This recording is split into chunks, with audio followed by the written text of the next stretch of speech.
Salut, c'est dans la poche. Aujourd'hui, on vous emmène au cinéma. Enfin, en tournage d'un court-métrage pour le cinéma. Et c'est au château d'Enghien que ça se passe. Allez, moteur. Ancienne demeure princière des Arambert, puis de la famille Empin, le château d'Enghien est aujourd'hui propriété communale.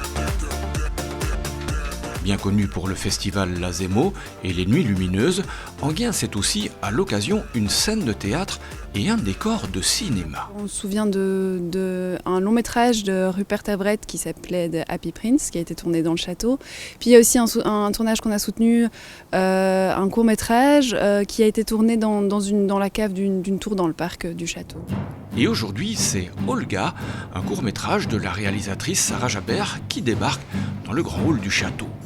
C'est une histoire de vampire. Une femme vampire octogénaire est placée dans une maison de repos parce qu'elle est un peu trop humaniste et du coup sa fille décide de la placer. Comme ça, elle pourra se servir de personnes plus facilement. Elle imagine qu'elle pourra s'occuper de ceux qui sentent le sapin. Donc elle n'a qu'à manger ceux qui vont bientôt mourir en fait. Ce n'est pas la première fois que Sarah Jabert plante sa caméra en Hainaut. En fait, elle avait déjà fait appel au service cinéma pour son précédent court-métrage, la protagoniste, qui avait été tournée donc à Ronquière et sur le site d'Hainaut Sécurité à Beauf. C'est Hugues Vanout qui avait fait les repérages du service cinéma donc. Et nous avions tourné sur une ancienne piste de décollage. Ça nous a permis de faire toutes les séquences en rouling, donc en voiture. On avait une Cadillac décapotable et du coup, on pouvait faire les allers-retours sans que ce soit dangereux pour les actrices et sans avoir à bloquer des routes et tout. La venue d'une équipe de cinéma, c'est toujours un événement en soi. L'opportunité pour certains de faire leur premier pas. Il y a quelques semaines, vous cherchiez encore un figurant. Vous l'avez trouvé ? Oui, je pense qu'on l'a trouvé. Après, il y a toujours moyen de participer et de faire de la figuration. Oui. Et pour les chemins de la culture, l'occasion de faire connaître le patrimoine de la ville. En tout cas, ça met Enghien en lumière. C'est agréable en tout cas de voir que notre patrimoine est utile à la culture. Je suis fan de la culture. C'est un grand domaine, un domaine qu'il faut entretenir, qu'il faut toujours soigner, mais qui a d'autres finalités que simplement faire des fêtes. Vous voyez, quand aujourd'hui on fait un film, c'est super.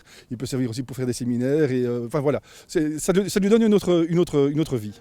Le court-métrage Olga devrait sortir dans les festivals dès le mois de juin, si tout va bien. Oui, alors là, on a effectivement avec le Covid des surprises de dernière minute. Là, on a 2 personnes de l'équipe qui ont été testées positives aujourd'hui. On s'adapte. Derrière moi, le parc du château d'Enghien, magnifique à visiter, surtout au printemps. Nous, on va prendre la direction du parc naturel du Pays des Collines. On va à Wodek apprendre à tailler le saule tétard, un arbre bien utile, vous allez voir. Le saule tétard, remarquable ou inconnu, petit ou grand, isolé au fin fond des campagnes ou en alignement fier et visible au bord des routes. Il reste l'arbre emblématique de nos régions. Donc c'est vraiment un symbole du paysage dans le Hainaut. C'est vraiment un arbre qui boit beaucoup d'eau parce que ça va drainer toutes les prairies, ça draine bien toutes les prairies et ça permet justement, comme des zones marécageuses d'ici, que ce soit un peu plus sec.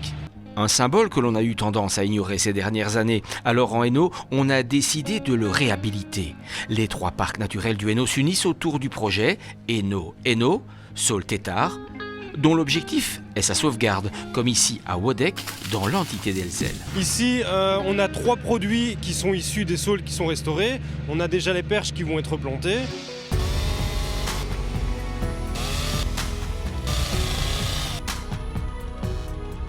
Ensuite, tout ce qui a un calibre un peu plus gros peut être utilisé en valorisation énergétique, donc comme bûche.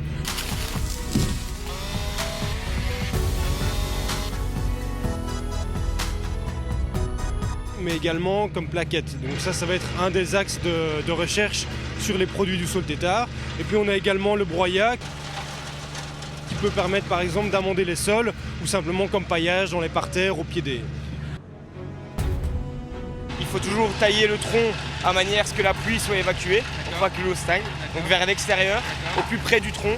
Ce projet, il a été initié en collaboration avec la Haute École Condorcet, histoire d'établir le lien entre formation théorique et pratique pour les étudiants en agronomie. Sur le terrain, ça sera une participation des étudiants dans des inventaires, une cartographie des éléments de sol qui restent sur le territoire. Ça sera une partie pratique, de participer à des plantations si nécessaire, de pouvoir avoir une réflexion sur l'utilisation au travers de la chimie verte et de retrouver sans doute certaines molécules qui peuvent être intéressantes dans une valorisation agricole. Et à côté de ça, il y a simplement la formation des étudiants de comprendre la place du saule au milieu des terres agricoles. Le saule tétard, c'est donc l'arbre aux multiples atouts. Il a notamment une valeur énergétique intéressante et par les temps qui courent, un rendement non négligeable. Comme il pousse plus rapidement, finalement il fournit plus d'énergie sur un même laps de temps de croissance que le chêne par exemple. Précieux pour la valorisation de nos paysages, la filière bois-énergie apparaît donc aussi comme un véritable atout pour mettre en valeur ce patrimoine arboré tout en le préservant.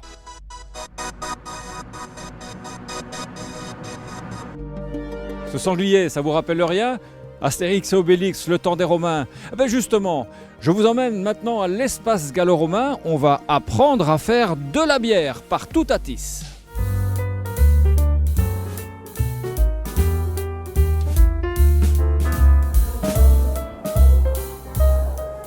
Alors, bienvenue à tous à l'espace gallo-romain. Ici, vous vous trouvez avec moi dans un espace dédié à notre exposition temporaire du moment qui s'appelle l'âge de la bière. Et l'âge de la bière commence il y a bien longtemps. Donc on se trouve ici devant une maquette égyptienne qui date de 2500 avant Jésus-Christ et qui marque bien l'importance de la bière chez les Égyptiens. Ici, c'est un objet qu'on dépose dans la tombe pour avoir de quoi vivre dans l'au-delà. À l'époque gallo-romaine, on ne parle pas encore de bière, mais plutôt de cervoise. Cervoise vient du dieu romain qui s'appelle Cérès. C'est la déesse des moissons et des céréales, donc en lien avec justement l'utilisation de la céréale pour faire de la bière. Face aux adeptes de Cérès, il y a les disciples de Bacchus, une rivalité qui se marque jusque dans la forme des amphores. On en a une petite ici qui est assez ronde, elle a un fond plat, 2 anses et une amphore beaucoup plus haute, plus effilée, avec un fond pointu. En fait, chacune est attribuée au déplacement, au transport d'une boisson. La cervoise va être produite par le foyer et bue par le foyer, consommée par le foyer. Tandis que le vin, lui, va être réalisé dans des grandes exploitations agricoles du sud de la Gaule ou du bassin méditerranéen et va ensuite être transporté sur de grandes distances. Au Moyen-Âge, la bière fait son entrée dans les ordres. Voici Saint Arnould, qui est le saint patron des brasseurs. Et avec Saint Arnould, elle prend un goût de houblon. Le houblon est utilisé parce qu'il permet une meilleure conservation dans le temps et un meilleur pétillant, et le goût est davantage caractérisé. Grâce au houblon, la bière va conquérir le monde et surtout la Belgique. Elle est même classée au patrimoine de l'UNESCO et ça s'arrose. Voilà, donc on propose ici 3 bières à la dégustation. Donc une bière qui est une bière comme la faisaient nos ancêtres il y a 2000 ans. Donc on appelle une cervoise, c'est pas une bière en fait. Donc la cervoise, elle est faite à partir d'eau, d'orge maltée, d'un gruy. Un gruy, donc c'est un pot de 6 ou 7 herbes aromatiques différentes et ensuite de levure. Donc elle a tout d'une bière normale sauf qu'il n'y a pas de houblon. Alors à ce moment-là, évidemment, le goût est quand même tout à fait différent de ce qu'on peut trouver et boire aujourd'hui. Tout à fait différent. On propose également des passes, des combinés bières qui permettent aux visiteurs de visiter l'expo ici sur la bière, mais aussi de découvrir les coulisses d'une brasserie actuelle à Thoise, la brasserie des légendes. Et chaque visite est suivie de dégustations.